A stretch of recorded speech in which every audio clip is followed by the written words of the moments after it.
Gecələr ayaqlarının ağrısından yata bilməyənlərə ev şəraitində ağrıların kəsilməsi üçün super resepti təqdim edirik.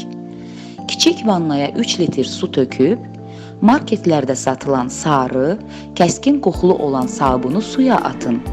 Sabunu suda saxlamaqla suyu süd kimi ağ edin. Sonra sabunu çıxarın, bura 2 xörək qaşığı soda və apteklərdə satılan dəniz duzu əlavə edin. Qarışdırıb həll edin. Su biraz soyuyacaq. Ayaqlarınızı suya salın. Çaydandan isti suyu vannaya əlavə edərək suyu dözüləcək dərəcədə isti edin. Ayaqlarınızı 5 dəqiqədə suda saxladıqdan sonra bu suya 10 damcı yod damızdırın. Daha 5 dəqiqədə ayaqlarınızı vannada saxlayın. Çox saxlamaq olmaz, çünki ziyan ola bilər. Gündə 2 dəfə bu vannanı edin.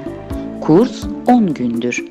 Sonra özünüzü necə hiss etməyinizdən asılı olaraq təkrarlaya bilərsiniz. Varikov və tromboflebit yaraları olanlar ilıq su etsin. Axşam belə vanna etdikdən sonra körpə kimi yatacaqsınız. Bu resept ayaqlarınızdan bütün ağrıları çəkib çıxaracaq və ayaqlarınızı rahatladacaq. Ayaqlarınız sizə təşəkkür edəcək, siz də bu resepti hazırlayana.